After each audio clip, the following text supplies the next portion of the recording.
Pues habrá quien más. Ah, pero mi tío me lo obsequió. Dijo que la señora Gonul lo compró. Pues se parecen mucho. ¿Sabe qué? Estuve siempre. Desde que llegó al vecindario.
Buenas noches, estimados participantes. Les saluda Andrea Jayo, asesora académica del CIT. Agradecemos la participación a cada uno de ustedes al curso de cuidados intensivos en el paciente caninos con parvovirus. La ponencia de esta tarde estará a cargo de la médico veterinaria Ángela Parra. Antes de comenzar con la ponencia, les dejo algunas recomendaciones. Por favor, mantener los micrófonos apagados durante la ponencia, al menos que el ponente solicite su participación. Para los estudiantes que deseen solicitar el certificado, materiales de estudio y la grabación del curso, les estaré dejando el número en el chat. Todas las dudas que tengan las responderá el ponente al finalizar el curso. Buenas noches, médico. Le doy pase a su ponencia.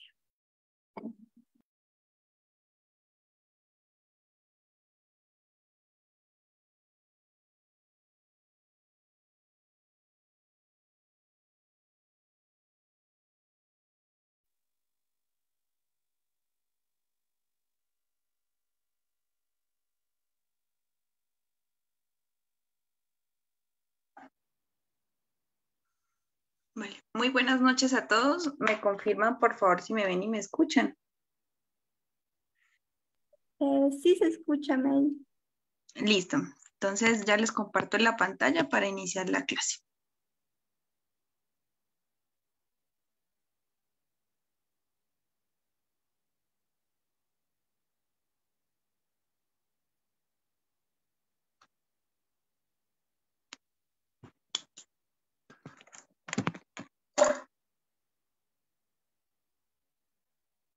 Bueno, entonces muy buenas noches para todos. La clase de hoy es sobre el parvovirus canino y pues qué conlleva este. Entonces, primero que nada, pues vamos a empezar pues conociendo un poco el virus, pues de dónde surgió como tal este virus. Normalmente o anteriormente, en los años 1967, este virus comenzó a propagarse por primera vez, causando como tal pues trastornos gastrointestinales y respiratorios en perros que se consideraban normalmente sanos. Entonces empezaban con estas patologías y pues en algunos casos los pacientes entraban como tal en cuidados intensivos. Entonces se denominaba anteriormente como el parvovirus canino, con la sigla PBC número 1, ¿sí? Pero comenzaron como tal a generarse genéticamente, se empezó a propagar de manera más rápida, causando que la parte gastroentérica no solo se alterara, sino también la parte cardíaca. Entonces esta cepa se replicó durante 3 veces. Entonces esta cepa ya se llamaría PBC 2A, 2B y 2C, en la cual pues ahí también va a incluir la parte de felinos y también la parte de bovinos y porcinos en esas épocas. Luego, pues como tal, en los años 1978 y en los años 1982 empezó a causar mortalidad como tal.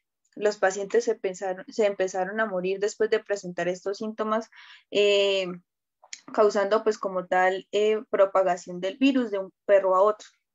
Entonces, como tal, adicional, como tal se componen de esas 3 cepas, causando mutación de estas mismas, pero por lo tanto quedó solamente parvovirus canino tipo 2, ¿cierto? Generando como tal esta mutación. Y también luego se pasó a animales salvajes, especialmente a zarigüeyas en esta época. Y normalmente, pues este virus de parvovirus también se conoce como gastroenteritis viral canina. Por otro lado, también se conoce como gastroenteritis parvoviral canina, una diarrea infecciosa, una gastroenteritis, gastroenteritis contagiosa canina y gastroenteritis hemorrágica. Normalmente, con frecuencia, suele dar a cachorros que anteriormente pues no han estado vacunados, especialmente a cachorros de 6 meses o hasta en menor edad, ya que de pronto en algunas camadas la madre puede presentar esta sintomatología o de pronto también en en hogares de paso o de pronto en refugios, que los pacientes hay mucho más contagio del virus, que ya más adelante les digo cómo se puede propagar y en qué fómite se puede sobrevivir este virus, puede contagiar a los cachorros, pero especialmente pues a los que no siguen una vacunación como tal controlada, y lo mismo por la carga parasitaria que tenga el paciente. Recordar que las vacunas son solamente una resistencia como tal al virus, más no es que por vacunar al paciente no le vaya a generar de pronto este tipo de patologías. En específico, pues el parvovirus canino. Recordar pues que no solamente está sino también pues está el coronavirus, el moquillo canino, y otras patologías que nos pueden llegar a alterar en pacientes que no están vacunados. Entonces, las vacunas son solamente un poco de restricción o de pronto hacen que tengan un poco más inmunidad y que al momento de que les dé el virus, el paciente pues pueda salir de ese cuadro de alta mortalidad. Por otro lado, pues hablamos de la etiología, un poco de la taxonomía para conocer un poco este virus. Como tal, pues este virus es de un virus de ADN monocatenario de su familia Parvoviridae, de su familia Parvovirinae y del género Parvovirus, el cual pues es pequeño, ¿sí? Se ve de esta manera microscópicamente, en el cual el paciente pues tiene una cadena simple y pues no es envuelto y por ende lo hace más resistente a otros virus. Es una célula de rápida división que normalmente pues donde se replica más rápido es más que todo pues en la médula ósea, en tejido linfoide y en la parte del corazón, que sería la parte miocárdica. Entonces, estos son los primeros 3 órganos que el virus va a propagarse de manera correcta o más rápida de lo normal, que se va a desencadenar. Más tardecito les comento un poco pues sobre la fisiopatología de cómo funciona el virus. Entonces, como este no tiene una cobertura o no tiene una envoltura, lo vuelve un poco más resistente pues que otros virus, generando pues alteraciones a nivel sistémico. Normalmente pues cómo se puede o cuál sería pues la transmisión correcta para los pacientes. Entonces, un perro se puede contagiar de este virus, ya puede ser por la materia fecal, por la parte oral o por la parte nasal, o también por la parte de la orina. Normalmente el periodo de incubación es de 5 a 7 días, que va a cursar como tal para que prolifere en la parte linfoidea del paciente y que pueda propagarse y pueda presentar la sintomatología. Por otro lado, como el virus no tiene una envoltura correcta, entonces va a ser resistente pues a la luz ultravioleta, puede soportar temperaturas hasta de 75 grados durante 30 minutos con esa temperatura. Tiene una viabilidad en heces de 5 a 6 meses después de su periodo de incubación. Entonces, si el paciente pues tiene el virus, en 5 o 7 días, que ya empiece con la sintomatología, entonces el perro donde defeca ya puede depositar el virus para que otro paciente sano o posiblemente sano se pueda contagiar. Sensible al hipoclorito, es necesario pues que este hipoclorito tenga una concentración más de 5.2 o de 5.2 para que pueda eliminarlo de manera correcta. Los factores predisponentes o el virus que busca pacientes que no tengan vacunación o que de pronto no tengan parásitos, que tengan parásitos intestinales y pues genere de pronto estrés, ya que un cachorro con estrés se va a inmunosuprimir y al momento de la inmunosupresión pues el paciente va a quedar expuesto a que de pronto la parte viral coja un poco más de fuerza o de valor en este caso, generándole pues que el virus pueda añadirse a la parte linfoidea del mismo. Entonces, como les digo, si no se controlan de manera correcta la carga parasitaria y la falta de vacunación, el paciente pues va a inmunosuprimirse y es un posible canino que está predisponente especialmente pues a la transmisión de parvovirus canino. Entonces, es necesario que el cachorro incube que incube el virus entre 5 a 7 días para poder de pronto transmitirlo a otros pacientes. Entonces, ¿cómo se van a primero, pues, a replicar o qué es lo que el paciente va a presentar en estos 5 a 7 días? Entonces, como tal, su patogenia o la replicación va a ocurrir en primera instancia en los nódulos linfáticos regionales que están en la parte de la laringe y la parte de las amígdalas. Es el primer órgano que se va a alterar. Entonces, las partes de las amígdalas van a estar inflamadas. Al momento de la palpación se va a presentar dolor, irritación y por ende un poco más de altas temperaturas en esta zona. El paciente va a empezar con dolor.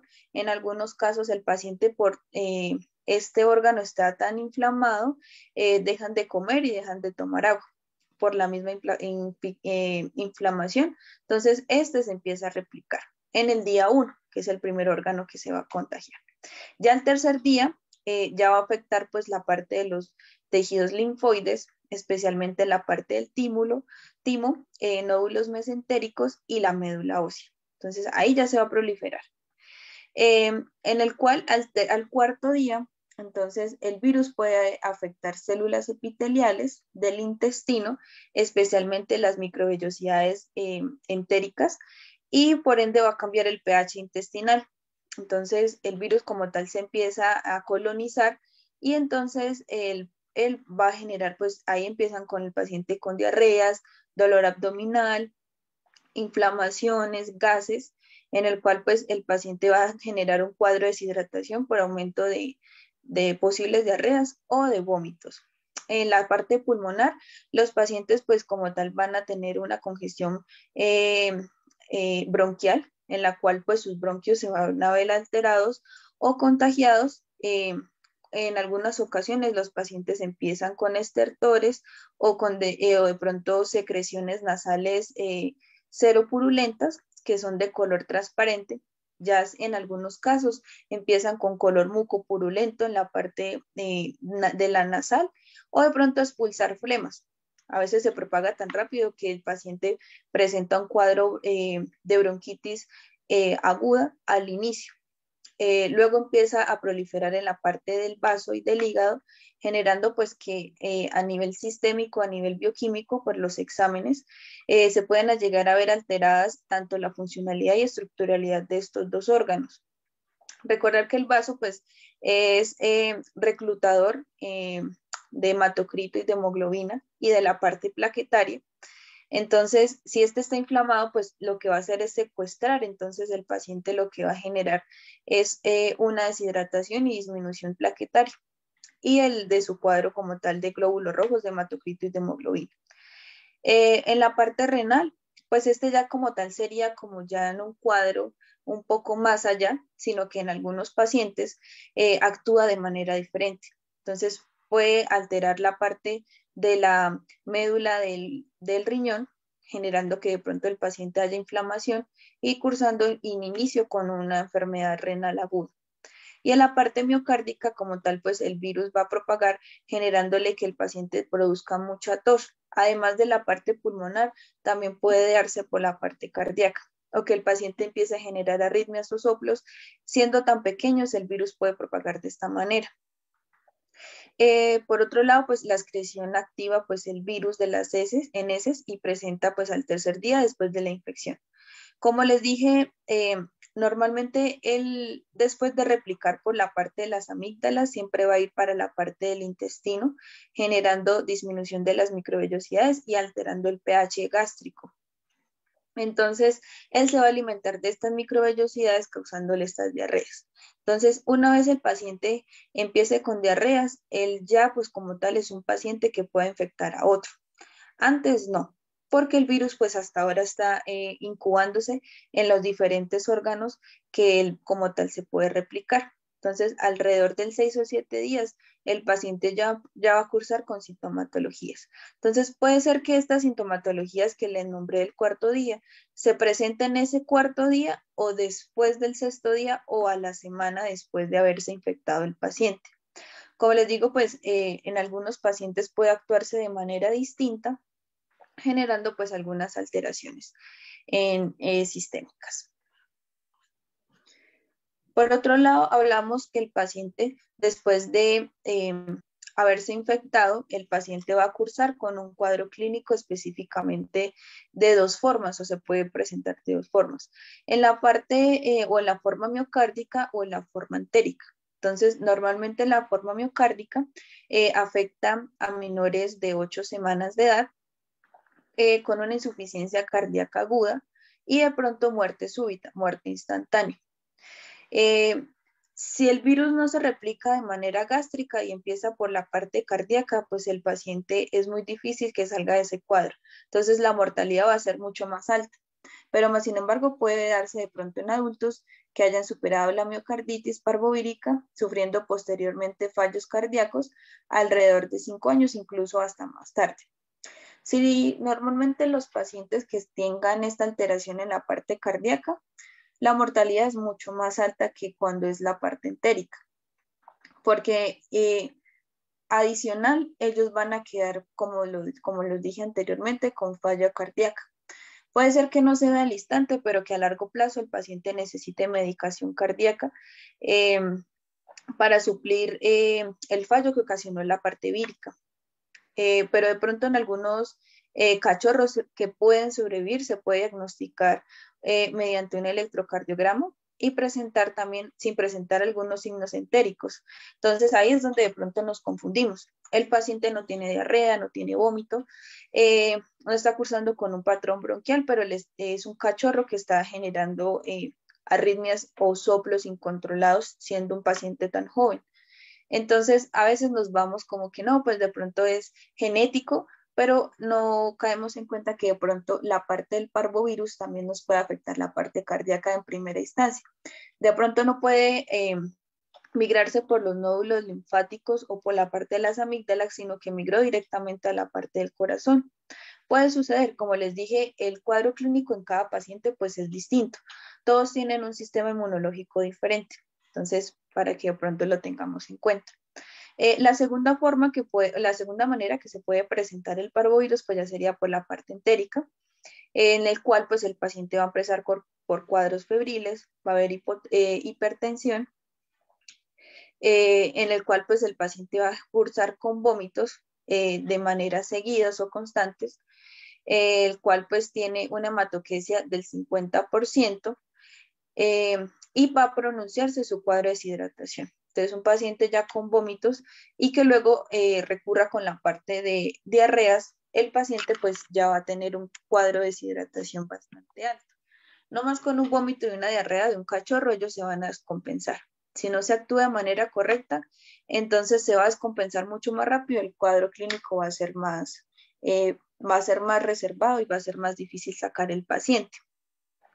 Normalmente, pues, el estudio que se hace en primera instancia, pues, sería un cuadro hemático para mirar el paciente cómo están sus glóbulos rojos, su parte plaquetaria y la parte de glóbulos blancos. Generalmente, pues, en este hemático se va a ver o va a aparecer alterada la parte de los glóbulos blancos, especialmente con una leucopenia y una linfopenia, ¿cierto? Disminución de linfocitos y disminución de linfocitos.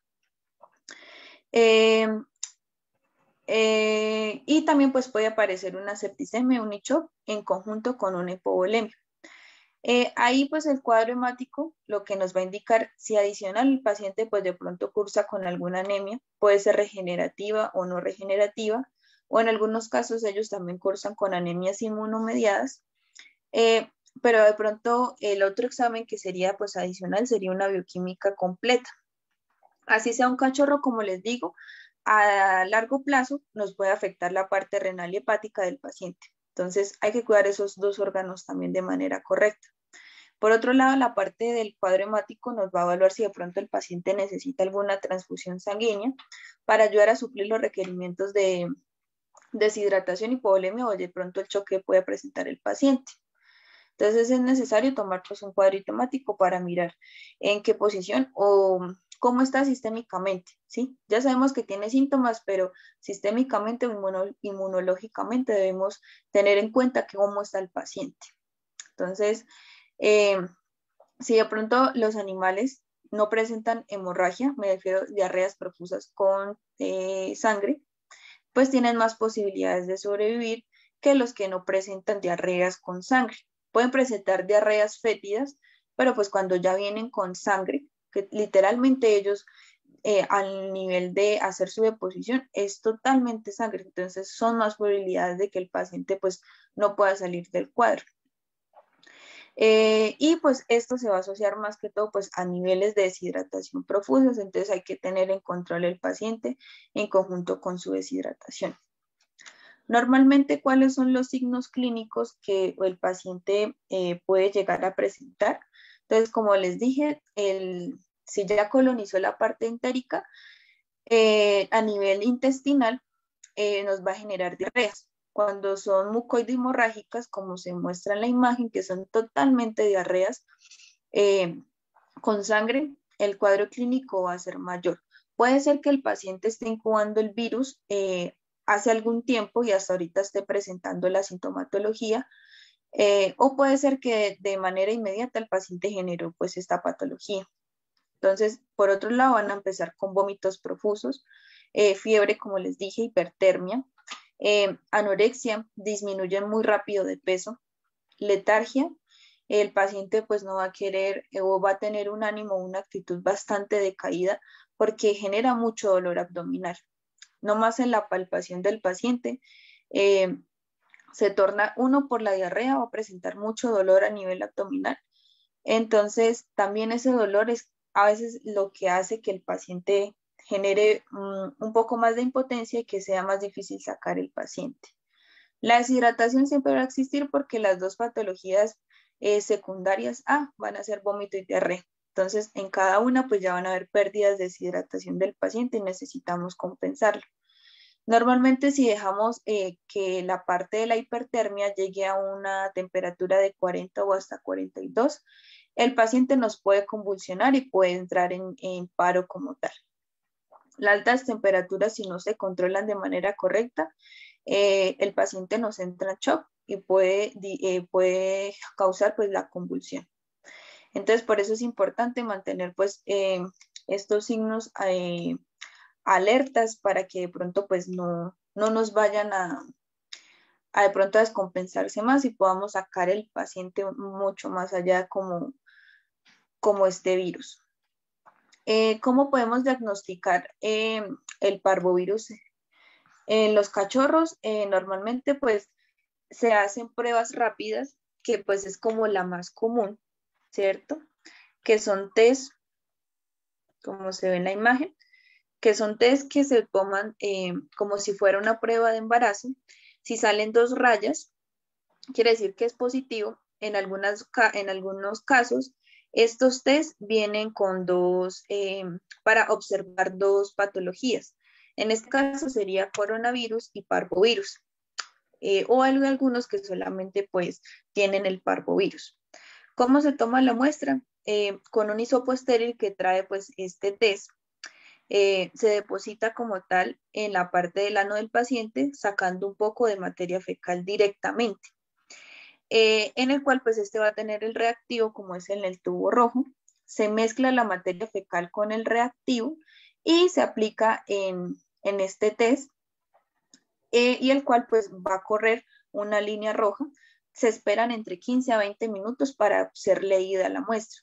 Se deja quieto en un lugar pues que no le vaya a dar mucha luz, con el fin de que no nos vaya a dar un resultado falso positivo, y si salen 2 rayas de color rojo, o a veces esas 2 rayas de color rojos no se ven tan rojos, sino a veces se ven tenues como un grisáceo o un poquito negro, no más que marquen de ese color, porque no siempre van a marcar de color rojo, sino de otro color, el paciente pues ya sería positivo a parvovirus, que es la prueba y el test más rápido. Pero por lo general pues hay otros tipos de pruebas o otros diagnósticos que se pueden observar. Normalmente pues está el PCR, que es específicamente pues para observar la parte de este virus, ya que de pronto el test como no es tan sensible, ¿cierto? Este test más o menos yo diría que tiene entre 100 específico, tiene 40 específico, ¿cierto? Hay otro que son máquinas más especializadas que se llaman B-Check. Bueno, acá en Colombia se le llaman así, que son pruebas que se toman igual, pero esta se pasa con un reactivo en la máquina. Entonces, en el cual tiene una durabilidad entre media hora a 40 minutos para ser leído completamente en test por la máquina, y este sí va a tener una sensibilidad del 80% para detectar el virus tenue como tal en el paciente. Y ya pues la más especializada, que es 100 de 100, pues va a ser la del PCR, que se va a tomar con el líquido encefalorraquídeo del paciente y se manda a procesar en conjunto pues con los anticuerpos del paciente y se mira si del paciente pues si es positivo. Ese pues es el más específico. Entonces esas serían como las 3 pruebas de menor sensibilidad a mayor sensibilidad que podemos observar y para poder diagnosticar el posible parvovirus canino activo en el paciente. ¿Qué otras pruebas complementarias debemos tomar? Además de solamente pues, para diagnosticar y confirmar nuestro posible diagnóstico diferencial, serían pues un cuadrito hemático, como les digo, para observar glóbulos blancos, glóbulos rojos y la parte plaquetaria. Entonces, ahí normalmente pues va a haber una linfopenia con leucocitos bajos con linfopenia. Aparte, sería bueno, pues, como más que todo, pues, o sea, el virus se activa más que todo en cachorros, pero pues esto puede también observarse en pacientes. El riesgo puede estar entre los 3 a 5 años del paciente, también puede afectarse. Así el paciente tenga un plan vacunal activo, puede dar, pero puede ser que a esta edad el paciente sea un poco más resistente a este virus y que el cuadro clínico no vaya a ser de pronto tan grave, pero igual sigue siendo un pronóstico reservado. El coprológico es importante, más en cachorros, pues que como ellos tienen una carga parasitaria alta, más los cachorros que de pronto nacen en fincas o que están en alguna fundación, o sí, que de pronto pues tengan más contacto con la parte del campo y del exterior. Entonces, recordar que igual los parásitos son oportunistas, ellos adicional también nos van a generar este tipo de patologías que serían diarreas profusas, vómitos y generan más que todo pues anemia, ya que pues ellos van a consumir todo lo que consuma el paciente. Pero entonces el coprológico es la muestra como tal para mirar qué parásito específicamente está presentando el paciente y pues actuar de manera completa, no solamente con el virus, sino también con la carga parasitaria, llegado al caso que presente. La bioquímica sanguínea, como les dije, después de que el paciente haya replicado en la parte de los nódulos, la parte pulmonar, la parte del vaso y del hígado, también nos va a afectar pues la parte renal. Entonces, estos 3 órganos se pueden evaluar a nivel con la bioquímica sanguínea. Mirar su funcionalidad y estructuralidad sistémicamente para actuar de manera correcta. La parte de electrolitos es importante. Normalmente los pacientes generan un desequilibrio electrolítico y necesitamos compensarlo, no solamente con antibióticos, sino mirando la parte de electrolito para mirar su déficit y su descompensación a nivel sistémico. Y ecografía, porque es importante. Normalmente cuando los pacientes tienen diarreas profusas y vómitos profusos por el dolor abdominal y de pronto por aumento de la motilidad intestinal por estos vómitos y diarreas, ellos pueden generar intususcepción. ¿Qué es una intususcepción? Los pacientes, la parte del intestino se plega o se cubre con el mismo intestino, ¿cierto? Generando pues que de pronto este intestino se encapsula en sí mismo y esto me va a generar como si fuera un cuerpo extraño, pero es el mismo intestino que se devolvió, por así decirlo, generando pues esta intususcepción. Entonces, esto solo se corrige con cirugía. Y la mejor prueba diagnóstica es la ecografía. Ustedes le hacen un tratamiento completo, ya lleva el paciente 8 o 15 días, pero sigue con vómitos, sigue con diarreas. Dirá, no, pues el virus todavía está tenue, no, porque de pronto hay otras patologías como esta, que es como la más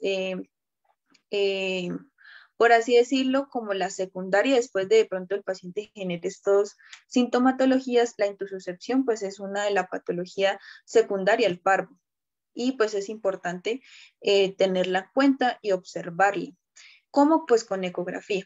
Aparte, pues la ecografía nos va a decir también cómo están los otros órganos en conjunto con su estructura, si de pronto el hígado sigue inflamado, si la parte del vaso se ve extraña, si la parte de la funcionalidad también, la funcionalidad renal también. Entonces, pues es importante. Como les dije, ¿cómo veríamos pues un cuadro de un paciente con parvovirus? Una leucopenia, neutropenia, linfopenia, hay hemoconcentración y trombocitopenia. Normalmente pues los valores van a estar bajos porque el virus como tal está activo y está tenue, generando alteraciones. Y por otro lado, pues está actuando los glóbulos rojos para atacar este virus, entonces se van a disminuir por lo mismo. Una bioquímica sanguínea, ¿cómo se vería? El paciente pues normalmente genera una hipoglicemia, baja el azúcar con una hipoalbuminemia y hipoproteinemia. Y de pronto, llegado a casos extremos, la urea va a estar alta, generando pues un daño inicial renal agudo que si se deja avanzar pues ya se volvería crónico. Entonces, si llegado al caso, después de generar una baja azúcar, va a afectar luego la parte del hígado. Por eso es que las proteínas se disminuyen en conjunto con la albúmina, porque la funcionalidad y la estructuralidad del hígado está alterada. Entonces, por eso estos valores disminuyen. Entonces, hay que compensar el paciente. Los electrolitos van a estar disminuidos, especialmente pues va a haber una hiponatremia, hipocloremia y hipocalcemia. Entonces, la mayoría va a estar baja. Pero es importante pues que las ayudas diagnósticas, no solamente el test, igual como les dije, hay otros test más sensibles al virus y aparte pues con las ayudas diagnósticas. No nos quedemos solo con un cuadro hemático y pues la prueba del test, sino ver un poco más allá para darle un poco de seguimiento al paciente y que de pronto pues el paciente pueda salir de este cuadro. ¿Cómo de pronto pues yo voy a tratar o cómo debo iniciar mi tratamiento para un paciente con parvo? Solo si necesitamos una hospitalización y bajo supervisión médica. Lo que yo normalmente le digo a los propietarios es que el virus no va a diseminarse o no se va a eliminar por completo en 1 o 2 días. El paciente tiene que estar internado por lo menos una semana en la clínica. ¿Por qué? Porque yo les digo, es como una montaña rusa. Hoy el paciente puede estar bien, pero mañana el paciente puede descompensarse. Al siguiente día puede estar normal y al tercer día el paciente puede estar totalmente decaído y con aumento como tal de la sintomatología. Entonces, es importante aclararles que el pronóstico es muy reservado y que es un virus de alta mortalidad, ¿sí? Que puede ser que en 3 días él esté bien, pero el cuarto decaiga. Entonces, todo depende, pues, el paciente cómo sistémicamente o el virus sistémicamente cómo evoluciona en el paciente. En todos los pacientes es distinto. Puede ser que en uno salga o en otro no. Normalmente, pues, controlar la parte de la deshidratación del paciente, tomando, pues, una vía de hidratación endovenosa y pasarle fluidoterapia. Sacándole, pues, las pérdidas que haya tenido el paciente. Si de pronto ha tenido mucha vómito, mucha diarrea, normalmente en cachorros, por un vómito y una diarrea, las dosis de mantenimiento en conjunto con las pérdidas, cómo pues se sacarían normalmente. Entonces, en conjunto con el retorno del pliegue capilar y el retorno del pliegue capilar y el retorno de la parte de las encías, miro en cuánto tiempo pues vuelve a estar de manera normal. Entonces, si tiene una deshidratación entre el 6 y el 8%, el paciente pues hasta ahora está iniciando, ¿sí? Con su deshidratación. Pero ya, si tiene una deshidratación entre el 10 o el 12%, el paciente les va a entrar en shock. Porque ahí pues ya es donde empiezan las temperaturas altas y empiezan con una septicemia y entran en shock. Entonces es importante pues reevaluar o de manera correcta en qué grado y en qué deshidratación está el paciente. Por otro lado, pues la parte de la temperatura, controlar el cuadro febril en conjunto con la deshidratación, que es lo primero que debemos como tal nivelar en este sentido. Anteriormente les dije una temperatura alta, me refiero, la temperatura normal va de 38 hasta 39. Si el paciente para mí tiene una temperatura de 39.1 y va subiendo, para mí ya el paciente tiene un cuadro febril. Y tenemos que actuar de manera correcta para el paciente, pues de pronto no nos entre en un shock o en una convulsión. Los antibióticos que se suministran normalmente y tienen mayor efectividad en el parvovirus es el metronidazol. Se puede utilizar a dosis de 15 a 30 miligramos. Como tal, él es un antimicrobiano que va a actuar específicamente pues, en la parte gastroentérica y las microvellosidades en la parte intestinal. La ampicilina más surfactant, él sí es un antibiótico de amplio espectro, se puede manejar en dosis de 30 miligramos y la clindamicina en 11 miligramos. Se pueden combinar, ¿sí? Ya pueden ser los tres, uno solo o dos. Normalmente, pues los que yo más uso y me ha ido bien es el metronidazol y la ampicilina, que son un antimicrobiano y un antibacteriano. Antieméticos, necesitamos controlar la parte del vómito del paciente, entonces se puede poner Cerenia. Cerenia es uno pues, de los que va a cubrir con mayor importancia. En este caso, pues él va a actuar durante 24 horas. Entonces, actúa mejor de forma subcutánea, tiene mejores resultados si lo queremos de forma inmediata. Este se puede utilizar a dosis de 0.1 miligramo por kilo. Llega al caso pues que no tengamos Cerenia, el otro medicamento pues es el ondansetron. El ondansetron se utiliza a dosis de 0.5 miligramos y él nos va a cubrir solamente por 8 horas. Hay otro medicamento que me han preguntado si se puede usar en pacientes con parvovirus, que es la metoclopramida. Si alguno sabe la respuesta, la dejo al final para que me digan por qué sí y por qué no, ¿sí? Pero el por qué, ¿sí? No es que me digan, no se puede usar, pero necesito que me digan el por qué. Entonces, para que lo piensen y me digan si se puede usar metoclopramida como antiemético en pacientes con parvovirus. Si el paciente de pronto nos llega a presentar diarreas profusas, normalmente ellos siempre van a vomitar. Entonces, no podemos suministrarle algo oral al paciente porque todo lo va a vomitar. Entonces, el paciente va a seguir con sus diarreas o con su sintomatología. Entonces, lo que yo realizo es implementar antidiarreicos de forma intrarrectal con una sonda. Así sea un cachorro de pronto de 800 gramos a 10 kilos, se puede suministrar entre 5 a 10 ml intrarrectal. Acá en Colombia, ¿cuáles hay? El Pepticol, el Bismopet y el Smecta. Normalmente el Bismopet, si el paciente está bajito de hematocrito y hemoglobina, él de pronto estaría contraindicado porque me va a disminuir un poco más esto. El que más uso es el Smecta. El Smecta es de uso humano. Entonces, se puede diluir, viene granulado, se puede diluir. ¿Y qué pasa con el Smecta? Él tiene dosis analgésica a nivel abdominal. Tiene un poquito de diosina, o no sé si la conocen como la buscapina. Entonces, me va a causar un poco de analgesia y aparte, pues me va a contrarrestar el efecto, la patología que va a ser la diarrea. ¿Qué analgésicos se pueden utilizar? Me gusta mucho utilizar la dipirona y la iosina. Ya puede ser la dipirona en dosis analgésica o si no tienen pues dipirona se puede utilizar la iosina. La dipirona en dosis analgésica sería de 18 miligramos por kilo.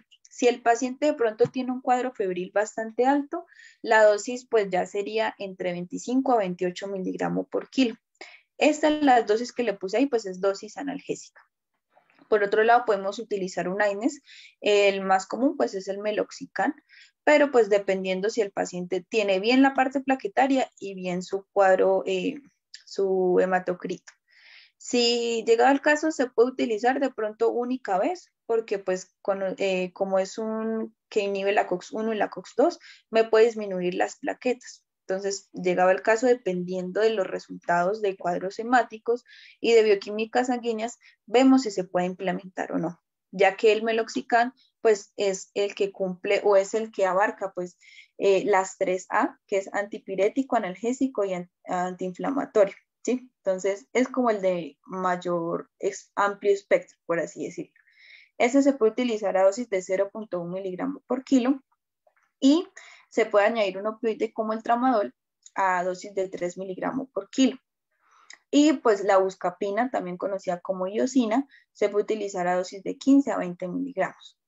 La dipirona, si es de pronto, tiene un cuadro febril, se puede, no les dije el metronidazol y la ampicilina y la clindamicina se tiene su efectividad, o para que sea efectivo en el paciente se tiene que usar cada 12 horas. En la parte de los analgésicos, como la dipirona, pero si se usa dosis analgésicas se puede utilizar cada 12, pero si el paciente tiene un cuadro febril, se puede utilizar cada 8 horas, pero igual pues tomando la temperatura de manera correcta y mirando pues cómo evoluciona.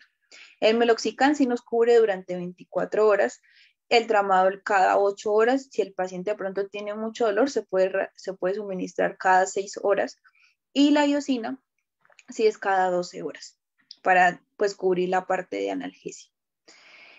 Un protector hepático, antes pues de que el paciente de pronto el virus replique durante estos órganos, pues es importante cuidarlos. Como pues silimarina, estas de uso humano, vienen en tabletas o en cápsulas, se pueden utilizar a dosis de 20 miligramos por kilo, esta se da cada 24 horas. El Fluimucil, cuando el paciente de pronto tenga ya un daño hepático bastante grave o que pues ya tenga puede cursar después si se deja avanzar mucho con una hepatitis. Entonces se puede hacer una curva que normalmente pues me gusta hacer por 3 días para contrarrestar los efectos hepáticos. El Fluimucil pues nos ayuda mucho con la parte de ayudar de pronto a reformar esos enterocitos de la parte hepática para que el paciente pues no curse con pues siga cursando con esta patología. ¿Qué dosis uso yo? Las uso un poco altas, ¿sí? Que sería el primer día, la manejo a 150 miligramos. El segundo día a 75 miligramos y el tercer día a 35 miligramos. Solo si el paciente tiene las funcionalidades renal hepáticas, tanto su estructura y funcionalidad, me refiero a la AST y la ALT, altas. O sea, altas me refiero 4 veces normal a lo que normalmente tiene que estar. Se manejaría cada 24 horas y se tomaría exámenes de nuevo dentro de 4 días para mirar si bajó. Si hasta ahora de pronto está cursando, se puede utilizar en dosis, como les dejé ahí, de 11 a 50 miligramos, dependiendo pues de cómo ustedes lo vean. Eso sí se maneja cada 24 horas. El glicopan, aparte pues de ser un protector hepático, también tiene, vitaminas y aparte pues ayuda de pronto a abrir el apetito en pacientes que de pronto no consuman alimento.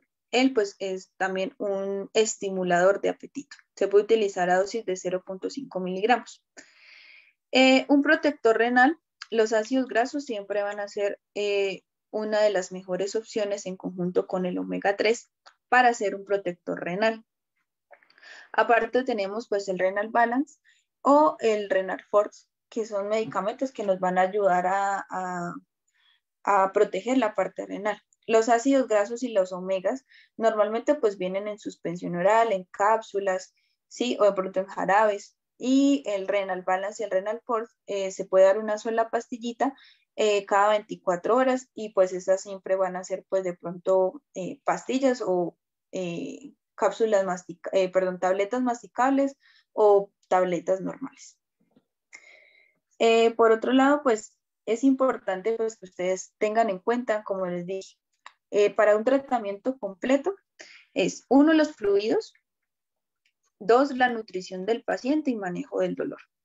Si el paciente llegado al caso no consume alimento por sí solo o el paciente empieza ya con vómitos profusos, se puede suministrar una sonda nasogástrica y suplementarle los requerimientos o las kilocalorías que el paciente necesita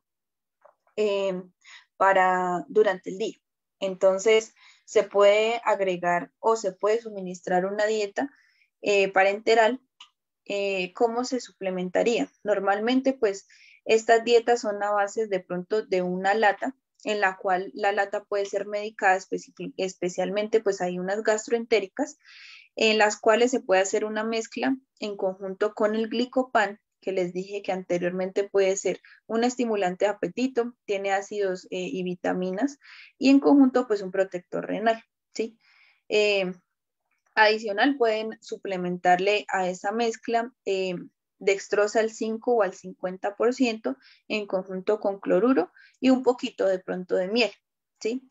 Entonces, y se puede suministrar por la sonda, ustedes, dependiendo de lo que, las kilocalorías que traiga la lata, se pueden suministrar cada 2 o 4 horas, se puede suministrar 1 ml, 2 ml, para que el paciente pues no vaya a generar esas hipoglucemias o disminución de azúcar y pues nos decaiga aún más. El manejo del dolor es importante, más que todo en la parte gástrica. Como les dije, pues tanto esas diarreas profusas, pues puede llegar a presentar el paciente bastante dolor a nivel abdominal. Entonces es importante controlar estos 3 puntos importantes de soporte.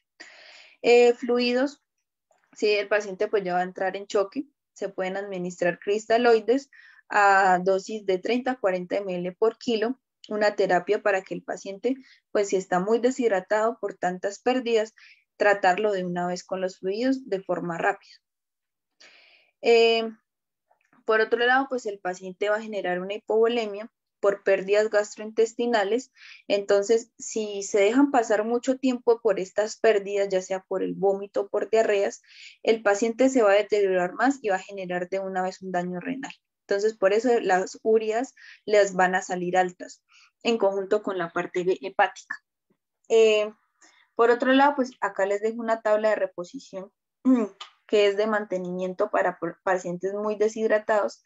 Como les dije, hay que evaluar según la tabla si es de 6, 8, 10 o 12% del grado de deshidratación. Entonces, dependiendo del grado de deshidratación, se instaura en conjunto con el peso del paciente 60 ml kilo hora durante 24 horas más la reposición de pérdidas. Entonces, si el paciente tuvo 2 vómitos, se contarían en cachorros como por cada vómito 100 ml de pérdidas. Si tuvo una diarrea, se contaría como 50 ml.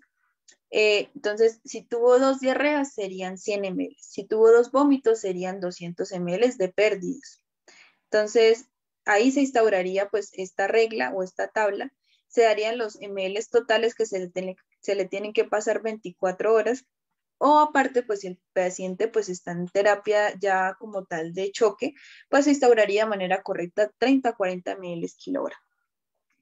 Es importante que ustedes reevalúen cada 8 o cada 24 horas la parte de deshidratación. No podemos hacer la misma tabla que hicimos al inicio y la estemos usando como pérdidas al tercer día. Para seguir suministrando pues esa deshidratación, porque el paciente va a tener mejoría. Entonces siempre hay que reevaluar esa deshidratación para no, de pronto el paciente nos puede generar un edema o una sobrehidratación, que es lo que no queremos, sino es para compensarla. Entonces siempre por favor reevaluar entre 8 a 24 horas la parte del mantenimiento en conjunto con las pérdidas de deshidratación. Por otro lado, pues como les dije, se puede suplementar dextrosa al 5 o al 50 de forma oral en la mezcla. Si el paciente por sí solo no está comiendo, se puede manejar por la sonda. Si no, pues se puede suministrar vía endovenosa dextrosa al 5 o al 50%. Normalmente los pacientes, como les dije, para reevaluar los electrolitos del paciente, el que se va a ver siempre afectado pues es la parte del potasio. Entonces acá les traje como una tablita para que pues de pronto la tengan en cuenta. Normalmente el potasio se evalúa en mini equivalentes. ¿cierto?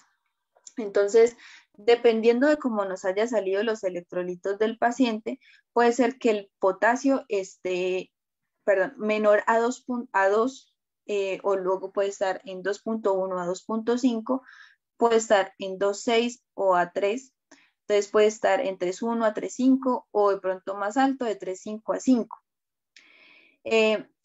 Hay una tabla, ¿cierto?, que se evalúa de leve, moderado y grave, en el cual pues se tiene que encontrar el déficit. Entonces, dependiendo de cómo salga el potasio en el paciente, ya sean 2 o hasta el 5, se tiene que tomar una dosis específica del mil equivalente.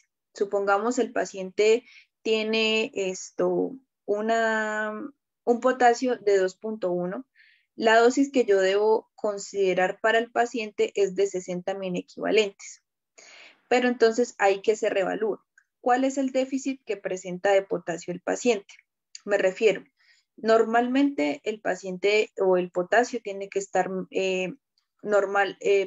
menor a 2, ¿cierto? O menor a esta tabla. Entonces, supongamos que el déficit, el paciente tenga el potasio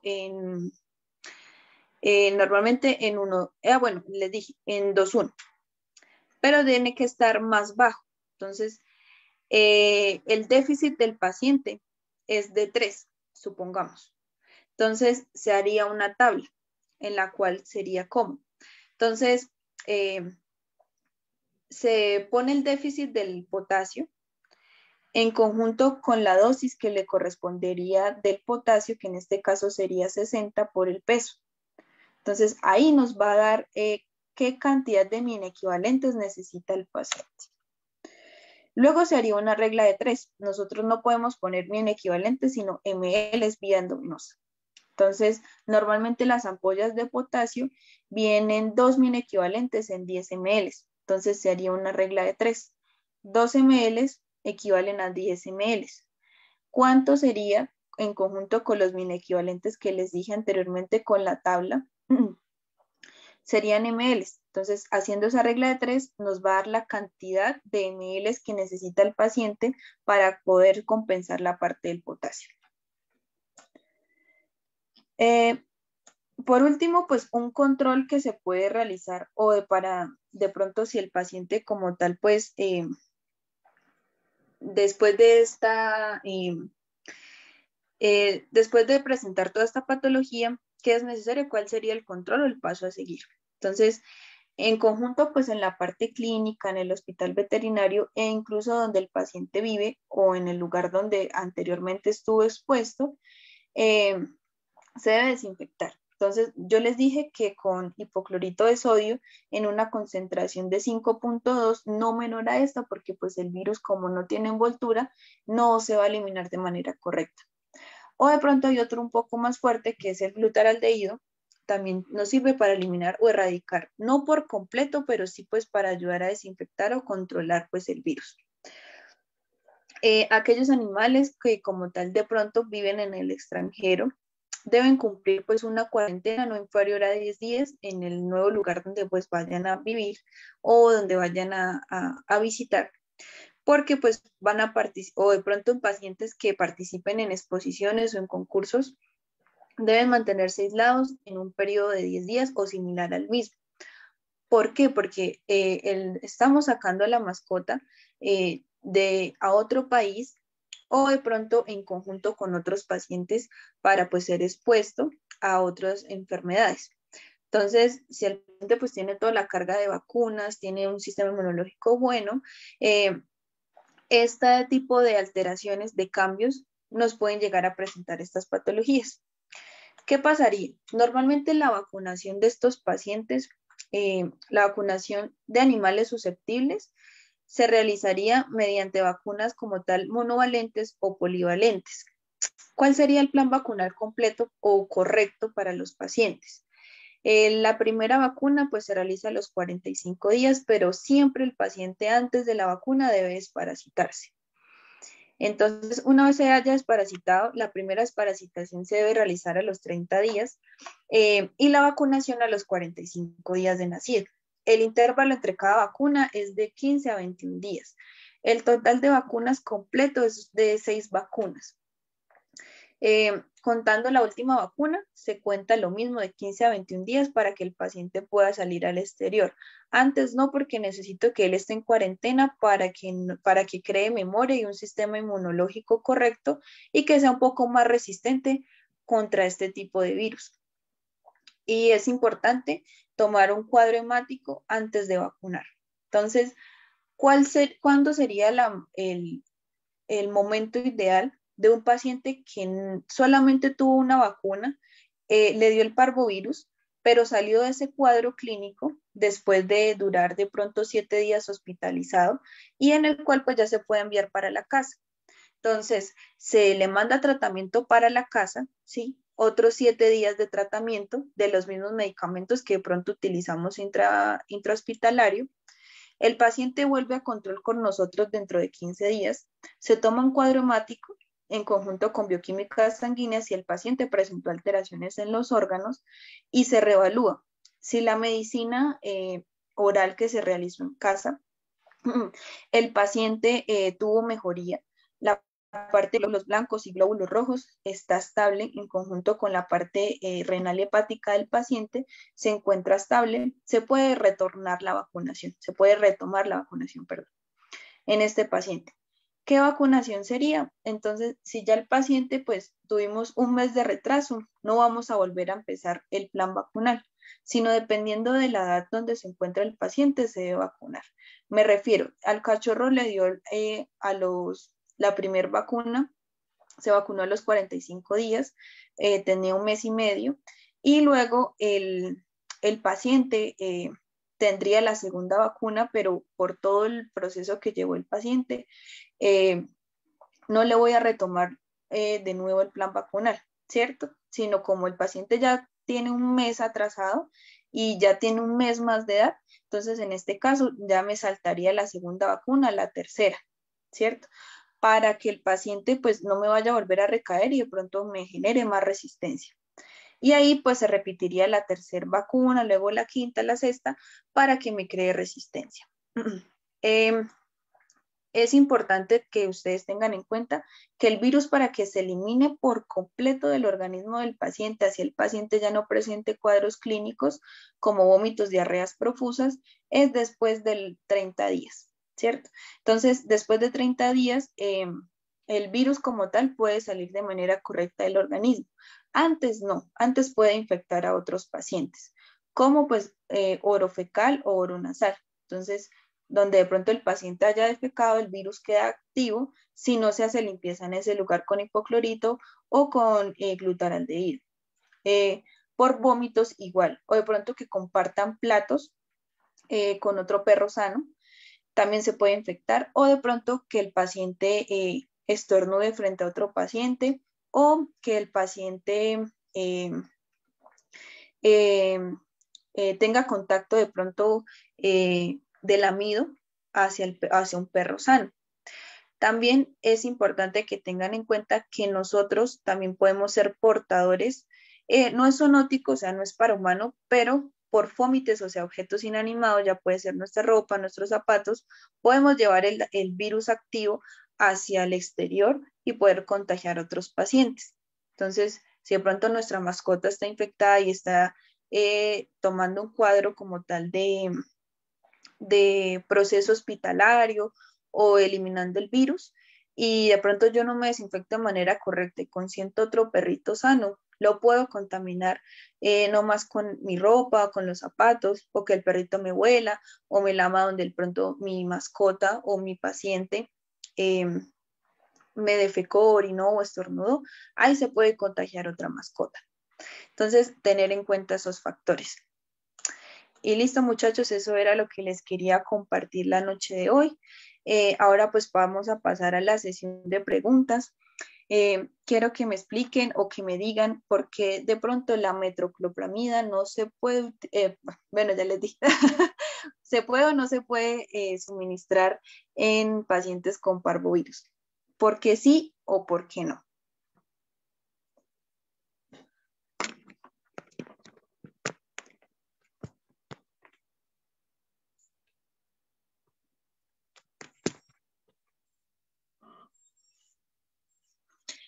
Entonces los Doctora, escucho. no, porque mira, va.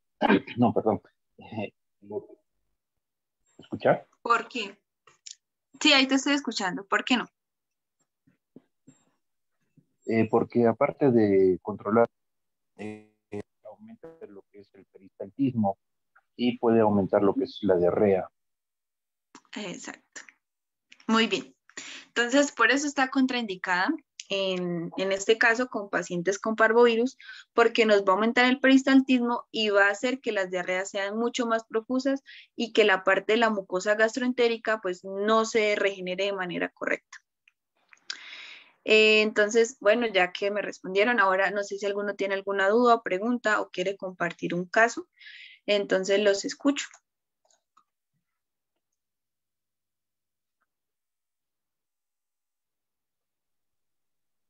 Doctora, bueno, lo que, lo que yo indico a mis pacientes es suspender todo lo que es líquido y alimento hasta que deje de vomitar, ¿no? Y una vez que deje de vomitar, recién le empiezo a dar primero fluido y después alimento. No sé si es posible darle alimento en pleno, bueno, cuando está con vómitos, ¿no? Pues lo ideal sería que controlaras de una vez el vómito o la parte de diarreas. Como te dije, una de la patología como más frecuente, si estos dos factores no se controlan rápido, es la intususcepción de las asas intestinales. Y aparte, pues va a haber una descompensación el doble. Igual, si se da más en cachorros, ellos necesitan suplementar sus kilocalorías a día para que el paciente no nos vaya a caer en una hipoglicemia mayor y no vaya a haber una descompensación. Entonces, por eso se controla pues el vómito y si el paciente no consume por sí solo, entonces se puede poner una sonda nasogástrica para ayudarle a compensar o a complementar pues las kilocalorías días. Es lo que normalmente pues, o sería pues el deber ser.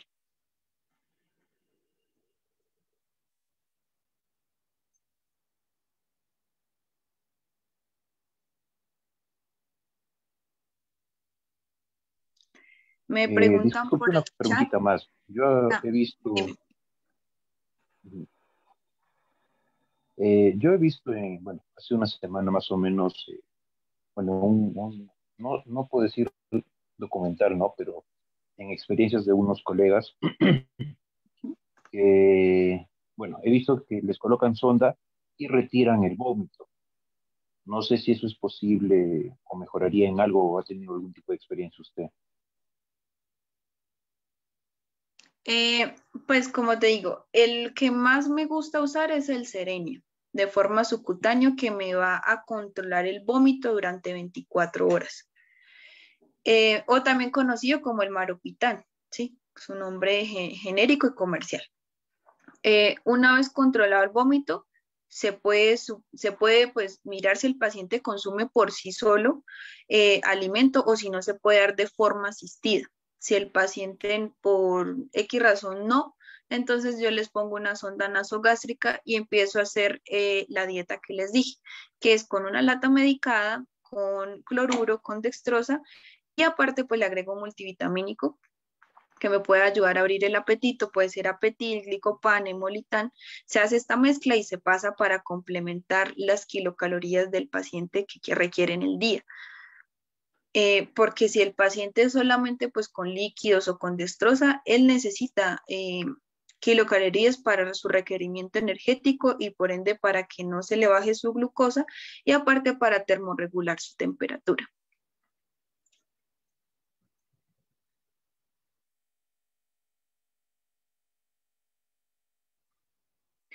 Me preguntan por el chat, ¿cuántos días posterior de su recuperación se puede iniciar el día de su próxima vacunación? Entonces, bueno, les había comentado, el paciente, si duró hospitalizado con nosotros 5 o 7 días, se manda con tratamiento para la casa. Una vez terminado el tratamiento, lo mismo que ya sea pues el antibiótico, la parte del dolor otros 7 días más adicional o otros 5 días adicionales, como pues de pronto ustedes médicamente lo miren, el paciente tiene que volver a control después de terminar la medicación en casa. Luego de esto, el paciente debe tomarse exámenes sanguíneos, como lo es un cuadro hemático y una bioquímica sanguínea. Entonces, el cuadro hemático para evaluar glóbulos rojos, parte plaquetaria y glóbulos blancos. La bioquímica para observar la parte renal y hepática del paciente y mirar pues que haya compensado y regulado. Si el paciente después del tratamiento oral y después de los exámenes sanguíneos está bien, se retomaría el plan vacunal del paciente. ¿Por qué? Porque es importante decirles a los propietarios, el parvovirus no es el único virus que va a afectar a los pacientes. También está el coronavirus y el moquillo, que son un poco más fuertes y son muchos un poco más mortales. Entonces, es importante recordar eso y que las vacunas como tal solamente son un plan de prevención, más no es que después de esto, pues el paciente no vaya de pronto a volver a recaer por otra patología igual o parecida a esta.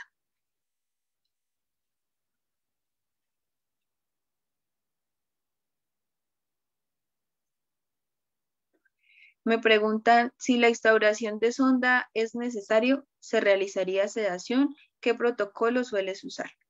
Entonces, llegado al caso de que el paciente, hay algunos pacientes que a veces están tan deshidratados, tan botados, que son de fácil manipulación, ¿cierto? Entonces, llegado al caso que el paciente como tal, nos vamos a descompensarlo el doble con algún anestésico o algún sedante, nos va a bajar mucho más la hipovolemia del paciente. Entonces, en este caso, como el paciente está tan deshidratado, no nos responde, se puede utilizar a veces hasta sin sedación, con el fin de, pues, de atender la urgencia o el paciente.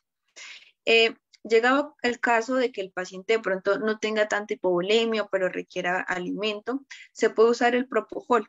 El propofol es un anestésico de amplio espectro y de duración corta en el paciente. Para que él haga efecto puede ser de inmediato una vez se suministre. Lo uso a dosis de 3 miligramos por kilo. La dosis es solo endovenoso.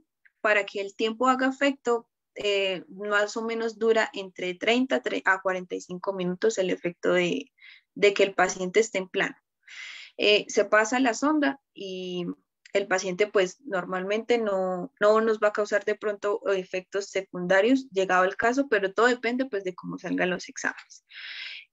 Y lo otro que tiene el propofol es que de pronto después de despertar abre el apetito. Entonces, por eso lo recomiendo, pero pues todo depende de cómo ustedes vean el cuadro del paciente.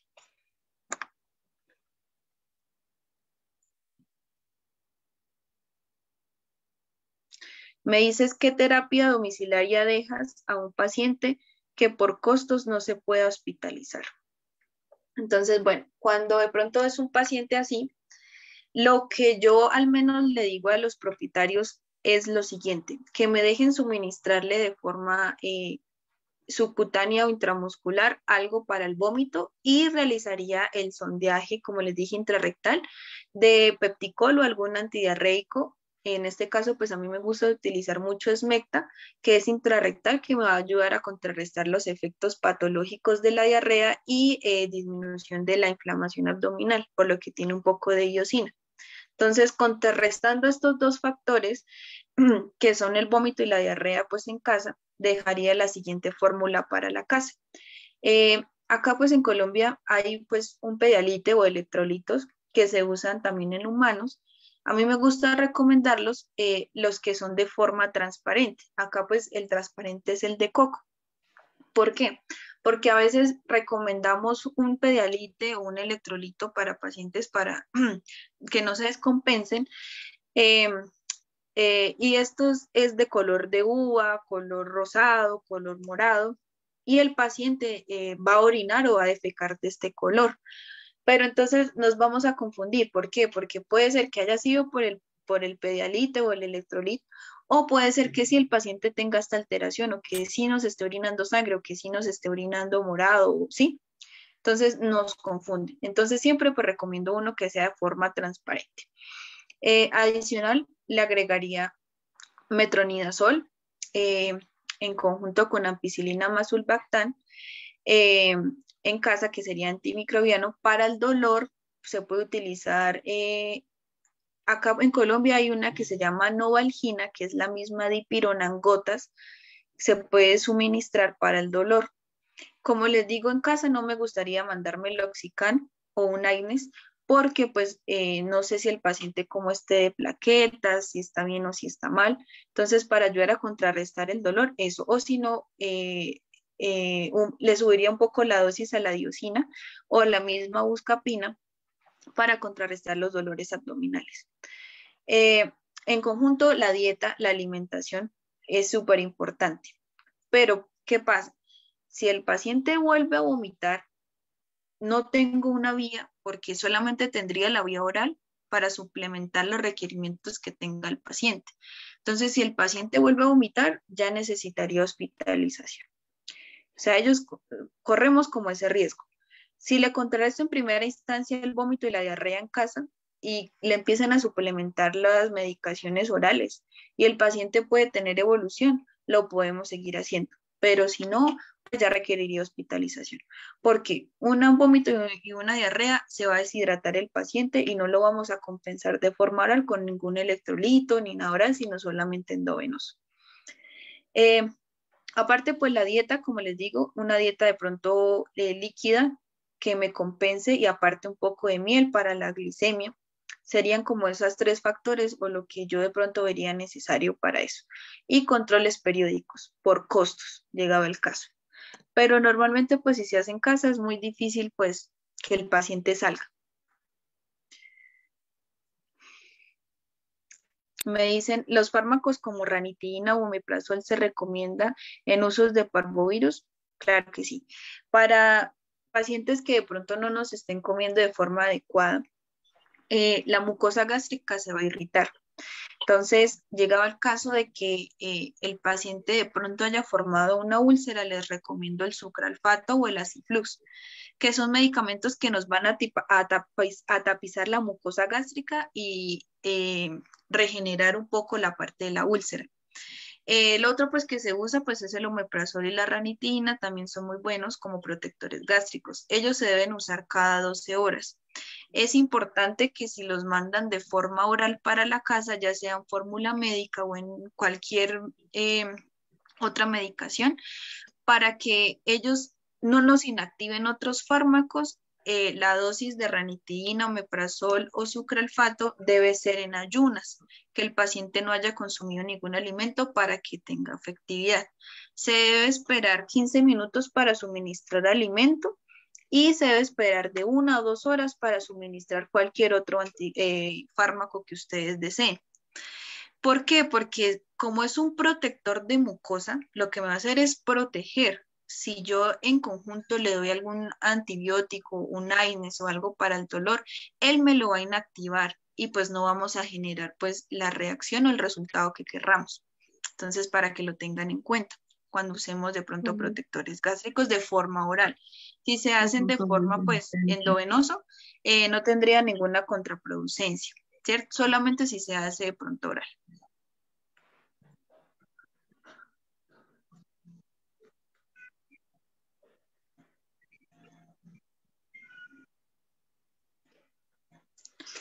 ¿Alguno tiene alguna otra duda o pregunta?